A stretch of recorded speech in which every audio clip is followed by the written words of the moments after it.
ನಮಸ್ಕಾರ. ಎಲ್ಲರೂ ಹೆಂಗಿದ್ದೀರಾ? ನೀವೆಲ್ಲರೂ ಚೆನ್ನಾಗಿದ್ದೀರಾ ಅಂತ ಅನ್ಕೊಂಡಿದ್ದೀನಿ. ದುಡ್ಡು ಎಷ್ಟಿದ್ರೇನ್ ಹೇಳಿ, ಅದ್ರಲ್ಲಿ ಒಳ್ಳೆ ರೀತಿನಲ್ಲಿ ತಂದು ಅಡ್ಗೆ ಮಾಡಿ ಹೊಟ್ಟೆ ತುಂಬಾ ಬಡ್ಸೋದಕ್ಕೆ ಒಬ್ರು ಬೇಕಲ್ವಾ? ಮಕ್ಳು ಮನೆಯವರು ಎಲ್ಲರೂ ಕೂಡ ಹೊರಗಡೆಯಿಂದ ಸುಸ್ತಾಗಿ ಬಂದಾಗ ಒಂದ್ ಲೋಟ ನೀರ್ ಕೊಡೋದಕ್ಕಾದ್ರೂ ಒಬ್ರು ಬೇಕು. ಮನೆ ಎಷ್ಟು ದೊಡ್ಡದಾಗಿದ್ರೇನು ಅದನ್ನ ಅಚ್ಚುಕಟ್ಟಾಗಿ ಆರ್ಗನೈಸ್ ಆಗಿ ಇಟ್ಕೊಳ್ಳೋದಕ್ಕೂ ಕೂಡ ಒಬ್ರು ಬೇಕಲ್ವಾ?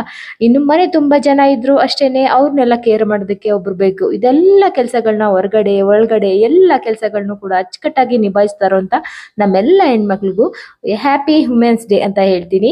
ಎಲ್ಲಾ ಕೆಲ್ಸನೂ ಅಷ್ಟೇನೆ ಅವ್ರು ಕೇರ್ ಮಾಡ್ಕೊಳ್ಳೋಕ್ಕಿಂತ ಎಲ್ಲ ಕೆಲ್ಸನೂ ಅಚ್ಚುಕಟ್ಟಾಗಿ ಮಾಡಿ ಬೇರೆಯವ್ರನ್ನ ಚೆನ್ನಾಗಿ ಇಟ್ಕೊಳ್ಳೋದ್ರಲ್ಲಿ ಫಸ್ಟ್ ಅಂತ ಹೇಳ್ತೀನಿ. ಇವತ್ತು ಬೆಳಿಗ್ಗೆನೆ ಡಿಮಾರ್ಟ್ಗೆ ಬಂದಿದ್ದೀನಿ. ಒಂದು ವಾರದಿಂದ ಹೋಗೋಣ ಹೋಗೋಣ ಅನ್ಕೊಂಡು ಒಂದ್ಸಲಿ ಗಾಡಿ ಇರ್ಲಿಲ್ಲ, ಒಂದ್ಸಲಿ ನನ್ಗೆ ಹುಷಾರಿರ್ಲಿಲ್ಲ ಅನ್ಕೊಂಡು ಬಂದೇ ಇರ್ಲಿಲ್ಲ. ಆದ್ರೂ ಇವತ್ತು ಆಟೋ ಮಾಡ್ಕೊಂಡು ಹೋಗ್ಬಿಡೋಣ ಅಂತ ಅನ್ಬಿಟ್ಟು ಬಂದು ಫಸ್ಟ್ ಎಲ್ಲಾನು ಕೂಡ ಆ ಪೂಜೆ ಸಾಮಾನಿಂದ ಹಿಡ್ದು ಗೋಧಿ ಹಿಟ್ಟು ಎಲ್ಲಾನು ಕೂಡ ನಾನಿಲ್ಲಿ ಪರ್ಚೇಸ್ ಮಾಡ್ಬಿಟ್ಟೆ. ಯಾಕೆ ಚಂದು ಕೂಡ ಇದ್ದ ಅಂತ ಅನ್ಬಿಟ್ಟು ಬೆಳಿಗ್ಗೆನೆ ಬಂದ್ಬಿಟ್ರೆ ಬೇಗನೆ ಆಗುತ್ತಲ್ವಾ, ಬಿಸಿಲು ಆದ್ಮೇಲೆ ಸ್ವಲ್ಪ ಕಷ್ಟ ಆಗುತ್ತೆ ಅಂತ ಹೇಳ್ಬಿಟ್ಟು ಇಲ್ಲಿ ಬಂದು ಎಲ್ಲಾನು ಕೂಡ ತಗೊಂಡು ಬರ್ಬೇಕಾದ್ರೇನೆ ಅಮ್ಮನ್ನು ಕೂಡ ಕರ್ಕೊಂಡು ಹೋಗೋಣ ಅಂತ ಅನ್ಬಿಟ್ಟು, ಅಮ್ಮನು ಕೂಡ ನನ್ಗೆ ಸ್ವಲ್ಪ ಕೆಮ್ಮು ಇದ್ದಿದ್ರಿಂದ ಬರ್ಬೇಡಮ್ಮ ಅಂತ ಹೇಳಿದ್ದೆ. ಸುಮ್ನೆ ಒಬ್ರಿಂದ ಒಬ್ರು ಸ್ಪ್ರೆಡ್ ಆಗುತ್ತೆ ಅಂತ ಇವತ್ತು ಬರ್ತೀನಿ ಅಂತ ಅಂದ್ರು ಅಂತ ಅನ್ಬಿಟ್ಟು ಅವ್ರನ್ನು ಕೂಡ ಹೋಗ್ಬೇಕಾದ್ರೆ ಅಲ್ಲೇ ಪಿಕ್ ಮಾಡ್ಕೊಂಡು ಹೋಗೋಣ ಅಂತ ಅನ್ಬಿಟ್ಟು ಹಂಗೇನೆ ಹೋದ್ವಿ. ಇಲ್ಲಿ ಏನೇನ್ ತಗೊಂಡೆ ಅಂದ್ರೆ ನಾರ್ಮಲ್ ಆಗಿ ನಾನೆಲ್ಲ ಗ್ರಾಸರೀಸ್ ನ ತಗೊಂಡೆ. ಮತ್ತೆ ಒಂದು ಟೀ ಕುಡಿಯೋದು ಎಲ್ಲೋದ್ರೂ ಈ ತರದ್ ನೋಡಿ ನನ್ಗೆ ತುಂಬಾ ಇಷ್ಟ ಆಗ್ಬಿಡುತ್ತೆ. ಇದೊಂದು ತಗೊಂಡೆ, ಫ್ಲವರ್ ಹಾಕಿಡೋಣ ಅಂತ ಅನ್ಬಿಟ್ಟು. ಆಮೇಲೆ ಒಂದೆರಡು ಗ್ಲಾಸ್ ತಗೊಂಡೆ ಅಷ್ಟೇನೆ. ನಾರ್ಮಲ್ ಆಗಿ ನಾನು ಏನೇನು ಯಾವಾಗ್ಲೂ ಬೈ ಮಾಡ್ತೀನಿ ನೋಡಿ ಅದನ್ನೆಲ್ಲ ಕೂಡ ತಗೊಂಡು ಅಲ್ಲಿಂದ ಬಂದ್ವಿ. ಯಾವಾಗ ಹೋದ್ರೂ ಅಷ್ಟೇನೆ ಏನಾದ್ರೂ ಒಂದು ಆಫರ್ಗಳು ನಡೀತಾನೆ ಇರ್ತವೆ. ನಾನೇನು ಆಫರ್ ನೋಡಿ ತಗೊಳ್ಳೋ ಅಷ್ಟು ನನಗೆ ಟೈಮ್ ಇರಲಿಲ್ಲ. ಹಂಗಾಗಿ ನನ್ಗೆ ಏನೇನ್ ಬೇಕು ನೋಡಿ ಅದನ್ನ ಮಾತ್ರ ತಗೊಂಡು, ಆಲ್ರೆಡಿ ಇವೆಲ್ಲ ನಮ್ಮ ಮನೇಲಿ ಇರೋದ್ರಿಂದ ನೋಡಿ ಈ ತರದ್ದಿದೆ ಅಲ್ಲ, 99 ರುಪೀಸ್ಗೆ ಇತ್ತು. ಇದೆಲ್ಲ ಇದ್ದಿದ್ರಿಂದ ಏನು ಬೇಡ ಅಂತ ಅನ್ಬಿಟ್ಟು ಏನ್ ಬೇಕೋ ಅದನ್ನ ಮಾತ್ರ ನಾನು ತಗೊಂಡು ಅಲ್ಲಿಂದ ಬಂದ್ಬಿಡ್ತೀನಿ. ಆದ್ರೆ ನನ್ಗೆ ಈ ತರ ನೋಡೋದಕ್ಕೆ ತುಂಬಾ ಇಷ್ಟ ಆಗುತ್ತೆ. ಏನ್ ಹೊಸದ್ ಬಂದಿದೆ, ಏನ್ ಹೊಸದಿದೆ ಅಂತ ಅನ್ಬಿಟ್ಟು ಒಂದ್ಸಲಿ ರೌಂಡ್ ಹಾಕೊಂಡ್ ಬಂದ್ರೆ ಏನೋ ಒಂಥರ ನನ್ಗೆ ಸಮಾಧಾನ ಆಗುತ್ತೆ. ಚಂದು ಕೂಡ ನೋಡ್ತಾ ಇದ್ದಾನೆ, ಹಂಗೇನೋ ಇದ್ ಬೇಕು ಅಂತ ಅನ್ಬಿಟ್ಟು ನೋಡ್ತಾ ಇದ್ದ. ಸರಿ ಅಂತ ಅನ್ಬಿಟ್ಟು ಅಲ್ಲಿಂದ ಬಂದು ಲಾಸ್ಟ್ ಅಲ್ಲಿ ಪನ್ನೀರ್ ತಗೊಂಡು ಅಲ್ಲಿಂದ ಬಂದ್ವಿ. ಇದೊಂದು ಸ್ಟ್ಯಾಂಡ್ ಅಂತಾನೆ ಹೇಳ್ಬೋದು. ನಾನ್ ಪೀಚ್ ಕಲರ್ ತಗೊಂಡಿದ್ದೆ, ಅವನು ವೈಟ್ ತಗೊಳಮ್ಮ ಅಂತ ಅನ್ಬಿಟ್ಟು ಅದೊಂದು ಪೆನ್ನು ಪೆನ್ಸಿಲು ಎಲ್ಲ ಕೂಡ ಇಡೋದಕ್ಕೆ. ಇವಾಗ ಸಿಸ್ಟಮ್ ನ ಮನೆಗೆ ಶಿಫ್ಟ್ ಮಾಡಿದೀವಲ್ಲ, ಹಂಗಾಗಿ ಬೇಕಾಗುತ್ತೆ ಅಂತ ಅನ್ಬಿಟ್ಟು ಇವಾಗ ಮಾರ್ನಿಂಗು ಐರನ್ ಮಾಡ್ತಾ ಇದ್ದೀನಿ. ಯಾಕೆಂದ್ರೆ ಸಿಸ್ಟಮ್ ನ ನಾವು ಮನೆಗೆ ಶಿಫ್ಟ್ ಮಾಡಿರೋದ್ರಿಂದ ಐರನ್ ಮಾಡ್ತಿದ್ದ ಇದನ್ನ ತರೋಣ ಅನ್ಕೊಂಡೆ, ಐರನ್ ಸ್ಟ್ಯಾಂಡು. ಆದ್ರೆ ಮಾಡ್ಬಿಟ್ಟು ಬಂದಿದ್ದೀನಿ. ಅಲ್ಲಿ ಸಿಗುತ್ತಾ ಇಲ್ವಾ ಅದನ್ನು ಚೆಕ್ ಮಾಡ್ಲಿಲ್ಲ ನಾನು. ಹಂಗೆ ನೋಡ್ಕೊಂಡು ಇಲ್ಲೇನೆ ಅಡ್ಗೆ ಮನೆ ಹತ್ರ ಹಾಕೊಂಡು ಮಾಡ್ತಾ ಇದ್ದೀನಿ. ಮನೆಯವ್ರೇನೋ ಅರ್ಜೆಂಟ್ ಕೆಲಸ ಇತ್ತು ನಮ್ಮ ಮನೇಲಿ, ಅವರೇ ಮಾಡ್ಬೇಕು ಇವರೇ ಮಾಡ್ಬೇಕು ಕೆಲಸ ಅಂತ ಏನು ಇಲ್ಲ. ಮಕ್ಳು ಕೂಡ ಐರನ್ ಮಾಡ್ತಾರೆ ಒಂದೊಂದ್ಸಲಿ ನಾನ್ ಮಾಡ್ತೀನಿ, ಒಂದೊಂದ್ಸಲಿ ಅವರಪ್ಪ ಕೂಡ ಮಾಡ್ಕೊಳ್ತಾರೆ. ಆ ಥರ ಐರನ್ಗೆ ಕೊಟ್ಬಿಡ್ತೀನಿ. ಒಂದೇ ಸಲ ತೊಗೊಂಡೋಗ್ಬಿಟ್ಟು ಒಂದು 30-40 ಶರ್ಟ್ನ. ಆದರೆ ಈ ಸಲ ಕೊಡ್ತಾ ಇಲ್ಲ ನಾನು, ಯಾಕೆಂದರೆ ಆ ಕಡೆ ಹೋಗೋದಕ್ಕೆ ಆಗಿರಲಿಲ್ಲ ಅಂತ ಅಂದ್ಬಿಟ್ಟು ನಾನು ವಾಕಿಂಗ್ ಹೋಗ್ಬೇಕಾದ್ರೆ ಹಂಗೆ ಕೊಟ್ಬಿಟ್ಟು ಹೋಗ್ಬಿಟ್ರೆ 2-3 ದಿನ ಆದಮೇಲೆ ಹೋಗಿ ಇಸ್ಕೊಂಡು ಬರ್ತಾ ಇದ್ದೆ. ಇವಾಗ ನಮ್ಗೆ ಯಾವ್ದು ಬೇಕೋ ಅದನ್ನು ತೊಗೊಂಡು ಮಾಡ್ಕೊಳ್ಳೋಣ ಅಂತ ಅಂದ್ಬಿಟ್ಟು ಈ ಥರ ವೈಟ್ ಬಟ್ಟೆನ ಎತ್ತಿಟ್ಬಿಟ್ಟು ಅವರು ಬೆಳಿಗ್ಗೆನೆ ಕೆಲ್ಸಕ್ಕೆ ಹೋಗಿದ್ರು. ಇವತ್ತೆಲ್ಲ ಹೊರಗಡೆ ಹೋಗಬೇಕು ಅಂತ, ಹಾಗಾಗಿ ಟೈಮ್ ಇತ್ತಲ್ಲ ಅಂತ ಅಂದ್ಬಿಟ್ಟು ನಾನೇ ಐರನ್ನ ಮಾಡ್ತಾ ಇದ್ದೀನಿ. ಐರನ್ ಮಾಡಿಬಿಟ್ಟು ಅವ್ರು ಬಂದ ನಂತರ ಚಪಾತಿ ಹಾಕೋಣ ಅಂತ ಅಂದ್ಬಿಟ್ಟು ಚಪಾತಿ ಮಾಡಿದ್ದೆ. ಅದ್ರ ಜೊತೆಗೆ ಇವತ್ತು ವುಮೆನ್ಸ್ ಡೇ ಇರೋದ್ರಿಂದ ಹೆಸರುಬೇಳೆ ಪಾಯಸ ಕೂಡ ನಿಮಗೆ ತೋರಿಸ್ತೀನಿ. ಸಖತ್ತಾಗಿರುತ್ತೆ. ಅದನ್ನು ಎಷ್ಟೊಂದು ಸಲ ತೋರಿಸಿದ್ದೀನಿ.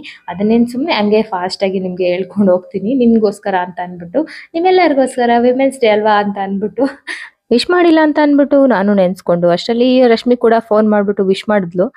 ಒಂದಿನ ವಿಶ್ ಮಾಡಿದ್ರೆ ಸಾಲಲ್ಲ, ಅವಳಿಗೆ ಪ್ರತಿದಿನ ಒಂದು ಗೌರವ ಅಂತ ಸಿಕ್ಬಿಟ್ರೆ ಅವಳು ಖುಷಿಯಾಗಿ ಅವಳ ಕೆಲಸನ ಅವಳು ಮಾಡ್ಕೊಂಡು ಹೋಗ್ತಾ ಇರ್ತಾಳೆ. ಅವಳ ಲೈಫಲ್ಲಿ ಅವಳು ಖುಷಿಯಾಗಿದ್ರೆ ಮನೆಯವ್ರನ್ನೆಲ್ಲ ಚೆನ್ನಾಗಿ ಇಟ್ಕೋತಾಳೆ ಅಂತ ಅನ್ಸುತ್ತೆ. ಇವಾಗ ನಾನು ಅಮ್ಮ ನುಗ್ಗೆ ಸೊಪ್ಪು ತಂದು ಕೊಟ್ಟಿದ್ರು ಊರಿಂದ, ಹಂಗಾಗಿ ಅದ್ರದ್ದು ಪಲ್ಯ ಅಂದ್ರೆ ನನಗೆ ಸಖತ್ ಇಷ್ಟ ಆಗುತ್ತೆ. ಮನೆಯವ್ರಿಗೆ ಅಷ್ಟು ಇಷ್ಟ ಆಗಲ್ಲ, ಯಾಕೆಂದ್ರೆ ಸ್ವಲ್ಪ ಕಹಿ ಇರುತ್ತೆ ಅನ್ನೋದಕ್ಕೋಸ್ಕರ. ಕಹಿ ಇದ್ರೂ ಆರೋಗ್ಯಕ್ಕೆ ತುಂಬಾನೇ ಒಳ್ಳೇದು. ಹಾಗಾಗಿ 2 ದಿನ ಆದ್ರೂ ನಾನೇ ತಿಂತೀನಿ ಅದನ್ನ ಇಟ್ಕೊಂಡು. ಅನ್ನ ಮಾಡಿದ್ದೀನಿ, ಗೆಣಸನ್ನ ಬೇಯಿಸಿದ್ದೀನಿ. ಮಕ್ಕಳಿಗೆ ಗೆಣಸು ಒಳ್ಳೇದು ಅನ್ನೋದಕ್ಕೋಸ್ಕರ ಅವಾಗವಾಗ ತಂದು ನಾನು ಬೇಯಿಸಿ ಕೊಡ್ತೀನಿ.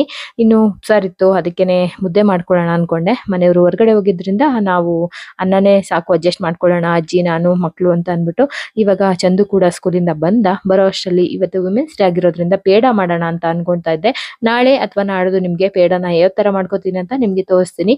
ಇವತ್ತು ಈಸಿ ಆಗಿರುವಂತ ಹೆಸರುಬೇಳೆ ನೆನೆ ತಂದಿದ್ನಲ್ಲ, ಇನ್ನ ನೋಡಿ ಗ್ರಾಸರೀಸ್ ಎಲ್ಲ ಅಲ್ಲೇ ಇದೆ ಬ್ಯಾಗಲ್ಲಿ. ಇನ್ನ ಜೋಡಿಸ್ಕೊಂಡಿಲ್ಲ ನಾನು. ಇವಾಗ ಗೆಣಸು ಕೂಡ ಬೇಯಿಸಿದಾಯ್ತು. ಇವಾಗ ಯಾವ ತರ ಮಾಡ್ಕೊಳ್ಳೋದು, ಸಿಂಪಲ್ ಆಗಿ ಹೆಸರುಬೇಳೆ ಪಾಯಸನ ಏನಾದ್ರೂ ಒಂದು ಸ್ವೀಟ್ ತಿನ್ಬೇಕನ್ಸ್ದಾಗ ಮಾಡ್ಕೊಳ್ಬಿಡ್ಬೋದು. ಅಮ್ಮ ಕೂಡ ಬೆಲ್ಲ ಎಲ್ಲ ತಂದಿದ್ರು ನಿನ್ನೆ, ಅದರಲ್ಲೇ ಇತ್ತು, ಅದನ್ನೇ ಮಾಡ್ಬಿಡೋಣ ಅಂತ ಅನ್ಬಿಟ್ಟು ಇವಾಗ ಮೊದಲು ಮಗನ್ಗೆ ಊಟ ಹಾಕೊಡೋಣ ಅಂತ ಅನ್ಬಿಟ್ಟು ಹಾಕೊಡ್ತಾ ಇದ್ದೀನಿ. ಅವ್ನು ಫಸ್ಟ್ ಹೇಳ್ತಾ ಇದ್ದ, ನಂಗೆ ಆ ಉಪ್ಸಾರು ಬೇಡಮ್ಮ, ನಂಗೆ ಉಪ್ಪಿನಕಾಯಿ ತುಪ್ಪ ಹಾಕೊಡು ಅಂತ. ಸರಿ ಅಂತ ಅನ್ಬಿಟ್ಟು ಅದನ್ನೇ ಮಾಡ್ಕೊಡ್ತಾ ಇದ್ದೀನಿ. ಈಗ ಒಂದು ಬೌಲ್ ಅಷ್ಟು ನಾನು ಹೆಸರುಬೇಳೆನ ತಗೊಂಡಿದ್ದೀನಿ. ಚೆನ್ನಾಗಿ ಹುರ್ಕೊಂಡು 2 ವಿಷಲ್ ತಗೊಳ್ಬೇಕಾಗುತ್ತೆ, 2-3 ತಗೊಳ್ಬೋದು.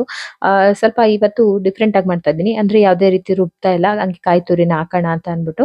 ಇದನ್ನ ಗೋಡಂಬಿ ಬಾದಾಮಿ ಎಲ್ಲ ಕೂಡ ರುಬ್ಬಿ ಬೇಕಾದ್ರೆ ಹಾಕೊಳ್ಬೋದು, ಹಂಗೆ ಬೇಕಾದ್ರೂ ಮಾಡ್ಕೊಳ್ಬೋದು. ತುಂಬಾನೇ ಚೆನ್ನಾಗಾಗುತ್ತೆ ಇದು. ಆದ್ರೆ ಕಾಳು ಉರಿಬೇಕಾದ್ರೆ ಚೆನ್ನಾಗಿ ಒಂದೇ ಸಮಕ್ಕೆ ಹುರ್ಕೊಳ್ಬೇಕಾಗತ್ತೆ, ಇಲ್ಲ ಅಂದ್ರೆ ಸೀದೋಗ್ಬಿಡುತ್ತೆ, ತಿನ್ಬೇಕಾದ್ರೆ ಚೆನ್ನಾಗಿರಲ್ಲ. ಹಂಗಾಗಿ ಒಂದ್ ಕಡೆ ನೀರ್ ಇಟ್ಕೊಂಡು ಅದನ್ನ ಹುರಿದಿರೋದನ್ನ ಹಾಕಿ 2-3 ವಿಷಲ್ ತಗೊಂಡು ನಂತರ ಒಂದ್ ಕಡೆ ತೆಂಗಿನಕಾಯಿನ ತುರ್ದು ಇಟ್ಕೊಂಡಿದ್ದೀನಿ, ಇನ್ನೊಂದ್ ಕಡೆ ಬೆಲ್ಲನೂ ಕೂಡ ಕಾಯೋದಕ್ಕೆ ಇಟ್ಕೊಂಡಿದ್ದೀನಿ. ಬೆಲ್ಲ ಒಂದೊಂದ್ಸಲಿ ಚೆನ್ನಾಗಿರೋದು ಬರುತ್ತೆ, ಒಂದೊಂದ್ಸಲಿ ಇದಾಗಿರುತ್ತೆ. ಹಂಗಾಗಿ ನೋಡಿ ಯಾವ ತರ ಬೆಂದಿದೆ ಅಂತ ಗೊತ್ತಾಗ್ತಾ ಇದೆಯಾ ನಿಮ್ಗೆ? ಸೂಪರ್ ಆಗಿ ಸಾಫ್ಟ್ ಆಗಿ ಬೆಂದಿದೆ ಅಲ್ವಾ? ಚೆನ್ನಾಗಾಗುತ್ತೆ ಈ ತರ ಇದ್ರೆ. ಸ್ವಲ್ಪ ಜಾಸ್ತಿ ಬೇಳೆ ಹಾಕಿದೀನಲ್ವಾ, ಹಂಗಾಗಿ ಕಾಯೆಲ್ಲ ತುರ್ದು ಅಂದ್ರೆ ರುಬ್ಬಿ ಹಾಕ್ಬಿಟ್ರೆ ಜಾಸ್ತಿ ಆಗ್ಬಿಡುತ್ತೆ. ಹಂಗಾಗಿ ಇರೋದ್ರಲ್ಲೇ ಸಾಕು ಅಂತ ಅನ್ಬಿಟ್ಟು ಇನ್ನೊಂದ್ ಕಡೆ ಬೆಲ್ಲನ ಕರಗಿಸ್ಕೊಳ್ತಾ ಇದೀನಿ. ಬೆಲ್ಲ ಕರಗಿಸ್ಕೊಂಡು ಅದನ್ನ ಶೋಧಿಸ್ಕೊಂಡು ಅದಕ್ಕೆ ಹಾಕೊಂಡ್ರೆ ಆಯ್ತು.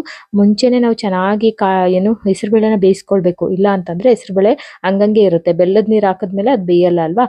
ಹಂಗಾಗಿ ಈ ತರ ಚೆನ್ನಾಗಿ ನಾವು ಕುದಿಸ್ಕೊಂಡು ಆಮೇಲೆ ಇದನ್ನ ಶೋಧಿಸ್ಕೊಳ್ಳೋಣ ಅದ್ರೊಳಗೆ. ಯಾಕೆಂದ್ರೆ ಸಾಫ್ಟ್ ಆಗಿ ಆಲ್ರೆಡಿ ಬೆಂದಿರೋದ್ರಿಂದ ಸ್ವಲ್ಪ ಏಲಕ್ಕಿ ಪೌಡ್ರನ್ನು ಕೂಡ ಹಾಕೊಂಡು ಕುದಿಸ್ಕೊಂಡ್ರೆ ಚೆನ್ನಾಗಿರುತ್ತೆ ಅಂತ. ಏಲಕ್ಕಿ ಪೌಡರ್ ಇಲ್ಲ ಅಂದ್ರೆ ಬೇಕಾದ್ರೆ ನೀವು ಒಂದು ಕಾಯಿನ ಮಾಡ್ತಿರಲ್ಲ, ಅವಾಗ್ಲೇ ಬೇಕಾದ್ರೆ ಅದ್ರ ಜೊತೆ ರುಬ್ಕೊಳ್ಬೋದು. ಈ ತರ ಬೆಲ್ಲದ ಒಂದು ಇದನ್ನ ಶೋಧಿಸ್ಕೊತಾ ಇದ್ದೀನಿ. ಈ ತರ ಶೋಧಿಸ್ಕೊಂಡು ನೋಡಿ, ಏನೋ ಒಂದು ಸ್ವಲ್ಪನೇ ಏನೋ ಆ ತರ ಗಲೀಜೇನು ಇಲ್ಲ.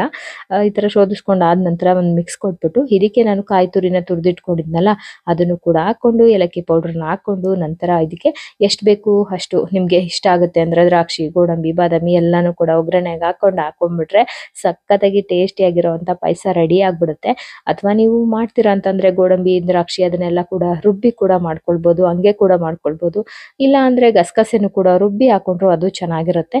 ಈ ತರ ಸಿಂಪಲ್ ಆಗಿ ಮಾಡೋಣ ಅಂತ ಅನ್ಬಿಟ್ಟು ಮಾಡ್ತಾ ಇದ್ದೀನಿ. ಒಂದ್ ಸ್ವಲ್ಪ ಕಾಯಿ ತುರಿನ ತುರಿದು ಈ ತರ ಹಾಕೊಂಡು ಕಾಯಿ ಚೆನ್ನಾಗಿ ಬೇಯಬೇಕು, ಅಲ್ಲಿವರೆಗೂ ನಾವು ಕುದಿಸ್ಕೊಳ್ಬೇಕಾಗತ್ತೆ. ಮೀಡಿಯಂ ಅಲ್ಲಿ ಇಟ್ಕೊಂಡು ಚೆನ್ನಾಗಿ ಕುದಿಸ್ಕೊಂಡ್ರೆ ಸೂಪರ್ ಆಗಿರೋಂಥ ಪಾಯಸ ರೆಡಿ ಆಗುತ್ತೆ. ಇವಾಗ ಒಂದು ಒಗ್ಗರಣೆ ಬೇಕಲ್ವಾ, ಖಾರ ಮಾಡ್ಬೇಕಾದ್ರೆ ಅಂದ್ರೆ ಏನಾದ್ರು ಖಾರದ ಸಾಂಬಾರು ಅದು ಇದು ಮಾಡ್ಬೇಕಾದ್ರೆ ಒಂಥರ ಒಗ್ಗರಣೆ, ಸಿಹಿ ಮಾಡ್ಬೇಕಾದ್ರೆ ಒಂಥರ ಒಗ್ಗರಣೆ ಅಲ್ವಾ? ಇವಾಗ ದ್ರಾಕ್ಷಿ, ಗೋಡಂಬಿ, ಬಾದಾಮಿ ಇದನ್ನೆಲ್ಲ ಒಗ್ಗರಣೆಗೆ ಹಾಕೊಂಡ್ರೆ ಆಯ್ತು, ಪಾಯಸ ರೆಡಿ. ಇಷ್ಟೇನೆ, ವುಮೆನ್ಸ್ ಡೇಗೆ ಅಂತ ಅನ್ಬಿಟ್ಟು ಸ್ಪೆಷಲ್ ವುಮೆನ್ಸ್ ಡೇಗೆ ಅಂತ ಅನ್ಬಿಟ್ಟು ಮಾಡ್ಕೊಂಡಿದ್ದೀನಿ. ಇದು ಸಖತ್ ಇಷ್ಟ ನನ್ನ ಮಕ್ಳಿಗೆ. ಗಸಗಸೆ ಪಾಯಸ ಆಗ್ಬೋದು, ಎಲ್ಲದಕ್ಕಿಂತ ಫೇವ್ರೆಟ್ ಅಂದ್ರೆ ಇದೇನೆ. ಹೆಸರುಬೇಳೆ ಪಾಯಸ ತುಂಬಾ ಇಷ್ಟಪಡ್ತಾರೆ. ನಾನು ಆವಾಗವಾಗ ಮಾಡ್ತಾ ಇರ್ತೀನಿ ಇದನ್ನ. ನೋಡಿ ಎಷ್ಟು ಗಟ್ಟಿ ಆದ್ರೆ ಸಾಕು. ಕರೆಕ್ಟ್ ಆಗಿ ಕನ್ಸಿಸ್ಟೆನ್ಸಿ ನೋಡ್ಕೊಳ್ಳಿ. ಕನ್ಸಿಸ್ಟೆನ್ಸಿ ನೋಡ್ಕೊಂಡು ನೀವು ನೀರು ಸೇರಿಸ್ಕೋಬೇಕಾ ಬೇಡವಾ ಅನ್ನೋದನ್ನ ನೋಡ್ಕೊಳ್ಳಿ, ಆಯ್ತಾ? ಸೂಪರ್ ಆಗಿರುತ್ತೆ ಇದು, ಟೇಸ್ಟ್ ಚೆನ್ನಾಗಿರುತ್ತೆ. ಇವಾಗ ಒಂದು ಸ್ವಲ್ಪ ತುಪ್ಪ ಹಾಕೊಂಡು ಅದಕ್ಕೆ ನಾನು ಹೇಳಿದ್ನಲ್ಲ ನಿಮ್ಗೆ, ದ್ರಾಕ್ಷಿ ಗೋಡಂಬಿನ ಹಾಕೊಂಡು ಚೆನ್ನಾಗಿ ಕಲರ್ ಚೇಂಜ್ ಆಗೋವರೆಗೂ ಹುರ್ಕೊಂಡು ಆನಂತರ ಇದಕ್ಕೆ ಹಾಕೊಂಡ್ರೆ ಆಯ್ತು.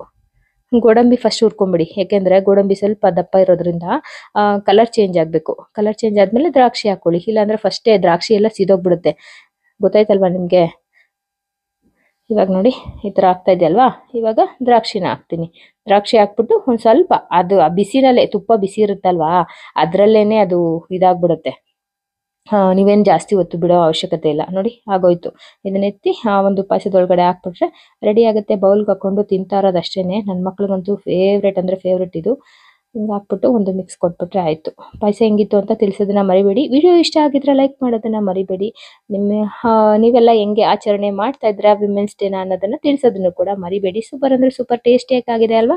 ನೋಡ್ತಾ ಇದ್ರೆ ತಿನ್ಬೇಕನ್ಸ್ತಾ ನಿಮ್ಮ ಮನೇಲೂ ಕೂಡ ಟ್ರೈ ಮಾಡ್ಬಿಟ್ಟು ನನಗೆ ತಿಳಿಸಿ, ಓಕೆನಾ? ಇವತ್ತಿನ ವಿಡಿಯೋ ಇಷ್ಟೇನೆ, ಏನು ಅನಿಸ್ತು ಅಂತ ತಿಳಿಸಿ. Thank you for watching. Thank you. ಪಾಯಸ ಎಲ್ಲ ಕಂಪ್ಲೀಟ್ ಆದ್ಮೇಲೆ ಒಂದು ಹೇಳಿಲ್ಲ ನಿಮ್ಗೆ, 1 ಲೋಟದಷ್ಟು ಹಾಲನ್ನ ಮಿಕ್ಸ್ ಮಾಡ್ಕೊಳ್ಳಿ, ಸೂಪರ್ ಆಗಿರುತ್ತೆ. ಟ್ರೈ ಮಾಡಿ. Thank you.